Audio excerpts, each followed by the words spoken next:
previous participant of the Mayor's Entrepreneurial Award. Megan, thank you for joining us. Hi, thank you for inviting me. No, brilliant. Brilliant. Well, before we jump in and ask some questions about how you found the process and especially this stage, could you just give us a bit of a summary and a brief overview of your business and how you got involved with the competition? Yeah, sure. I had a few slides. It's only quick. Absolutely, sure.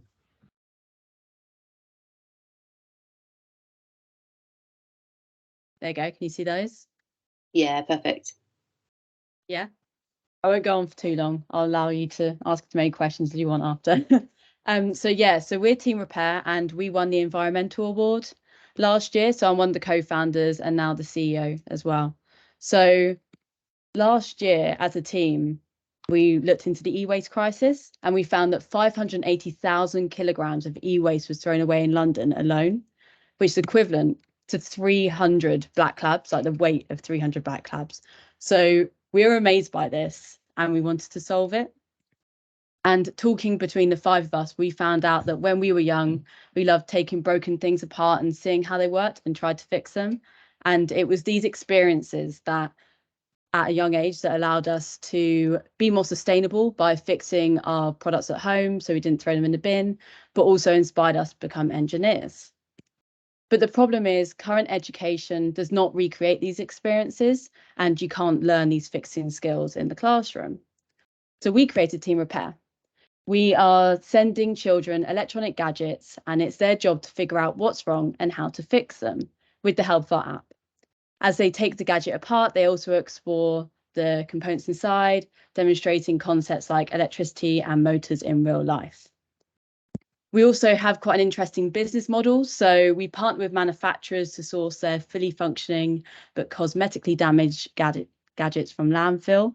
Then we engineer those specific faults for the gadgets and then ship them to children.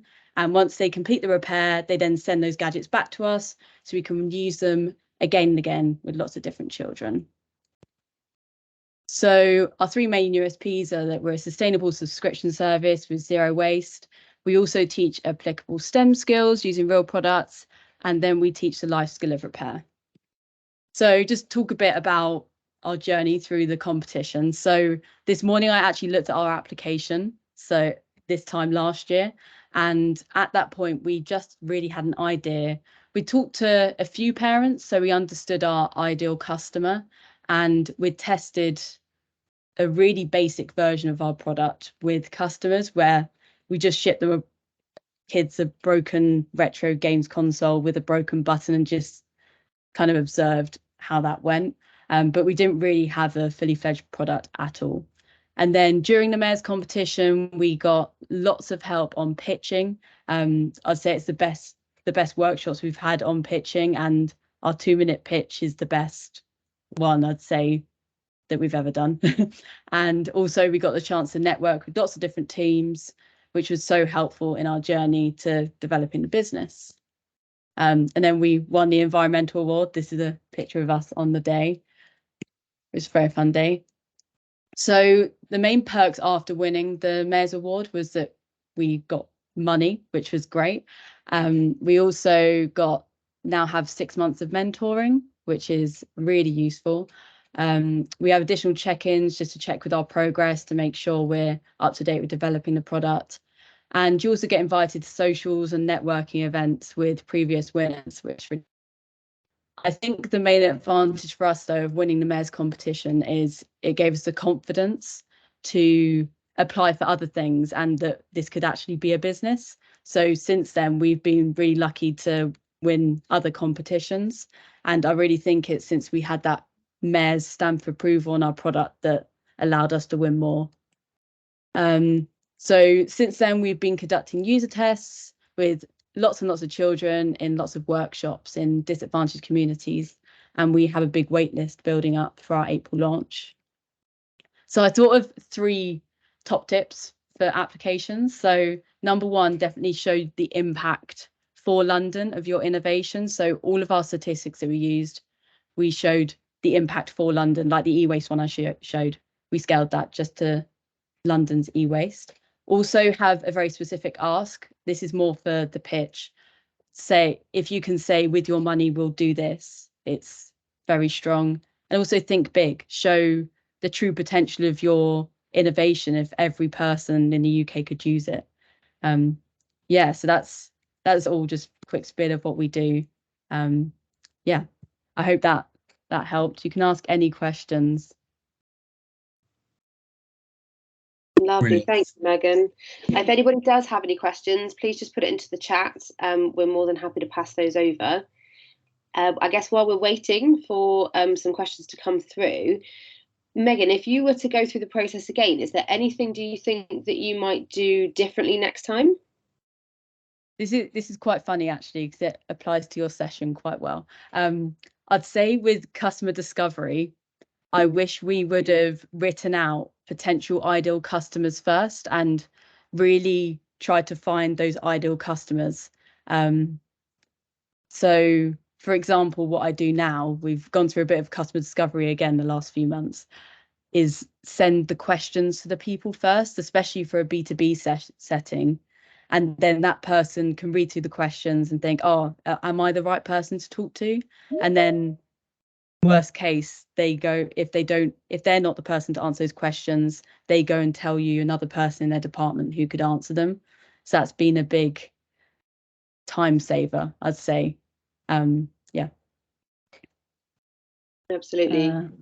We've got a question from Nis saying, how did you work on creating a profit?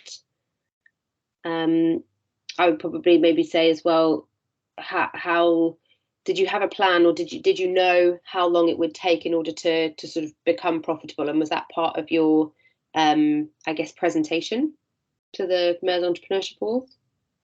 In terms of, so we had a very basic P&L. I wouldn't say that we had like fully fledged finances at all. We knew how much the MVP product would cost, which basically was us going to Ryman's and buying a retro games console and then putting it in a box.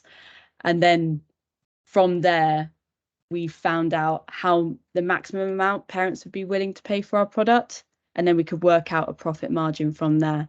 But saying that, I think we put like costs and stuff on our application. They were all assumptions, but if you can back up your assumptions, that's fine. Mm.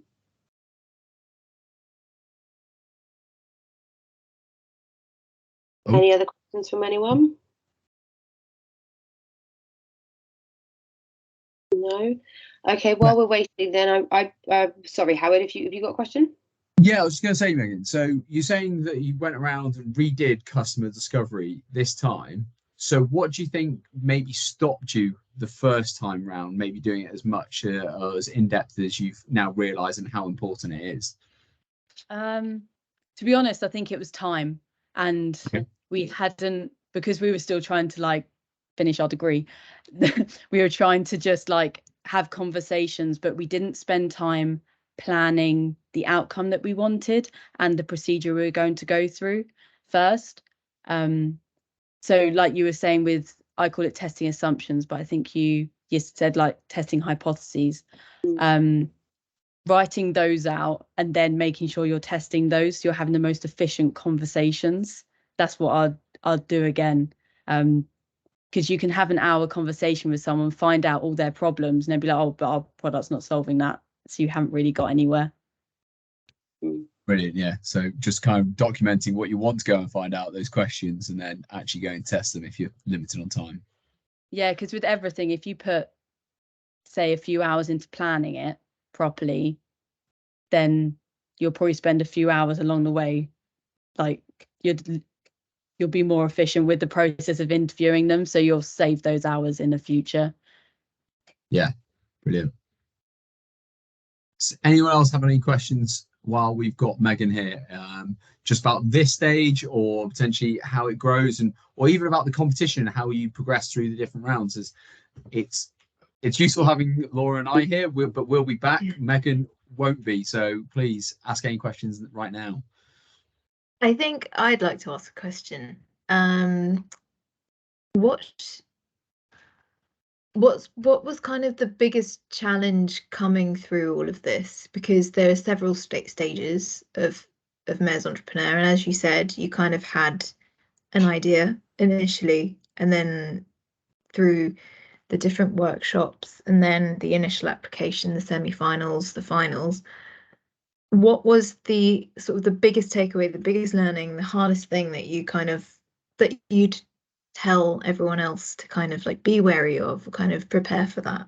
I know you've touched on it a little bit already, but it would be just good to know, is there anything that, like, glaringly looking back, you're like, wow? As I said, one of the biggest challenges for us was time, and we were very lucky that there's like 5 of us in the co-founding team, so to split the tasks up, it was quite good. I'd say being very picky about how you spend your time as well. Like I said, we won the Mayor's competition, and then we started applying to everything, and it's almost like all our time was taken up then by lots of accelerators. So potentially when you're applying to stuff, talk to people who've already been through the process. That's probably my biggest tip, just to find out how much time commitment you're signing up for. But with the Mayor's competition, we did find it very straightforward. It was, so to answer Niss's question while I'm talking, we applied with the application stage, and then I can't remember when we found out we were through to the next stage, and then we had to make, I think it was a 2-minute video, and that was then the application to the pitching stage. I think it was only a few steps, so it was a very good quick stages to get from each, but then also all the sessions we went to were so useful. Does that answer your question? It does. Thank you so much. All right. Over to you, Howard. Laura. Oh, thank you. So Sophia has asked, is everyone in your company working on this idea full time now? Just me at the moment. So I'm full time and everyone else is part time. Yeah, it's until we have enough funding to bring everyone on full time, as there's 5 of us. What's your sort of the big goal? Where do you go from here? What are you planning on, or where are you planning on taking the company now that you've completed the Mayor's Entrepreneurship Awards? I'm assuming if you're working full time on it, you must have graduated now as well. Yeah, so we all graduated in July. So the big goal now is to launch our program in April time. So there's a lot of work to do behind the scenes as well, with partnerships to get all the gadgets and potentially working with schools as well. So that's the big goal at the moment. I love it. I think it's a great concept, and my husband studied engineering at university, so I'm gonna, if I put this forward to him, he's gonna be so excited. He's probably not going to wait for our daughter to grow up before trying to buy one of these. So that's great. He'll love it just as much as I will. Brilliant. Okay, so Megan, thank you so much. I'm so glad it's going really well. I remember seeing you guys develop throughout, and it's great to see that it's still going and you've been accepted on so many more accelerators. So thank you so much for your time today. Is there any final little nugget you'd like to pass on to the applicants of this year? I think just make the most of this experience. Like any workshops you go to, network with everyone, because I really found that was the biggest part of the Mayor's competition. Talking to other teams and finding out their great innovations kind of keeps pushing you to get to the next stage. So yeah, definitely use that community around you as well to urge you on with your product, and good luck with your applications. Brilliant. Thank you so much, Megan. Hi, Megan. Thank you. Thank you. Right, everyone, we are just drawing to the end of this workshop. I hope you found it really useful, and I hope you found speaking to Megan then useful as well. Like I say, there's always different opportunities, but please come with some questions. If you can look across workshops, please make sure you revisit, watch them again, and find out that information. But also as well, this year, there is the opportunity to book a mentoring session with Ed. And I'm just about to put a link in, but with any of these sessions, please come prepared. If you have questions, write them down. Anything you want to overcome, make sure you're speaking to him and go from there. So you can book a session with Ed then. There'll be more workshops, which I'm sure you'll be communicating and can sign up to in the future.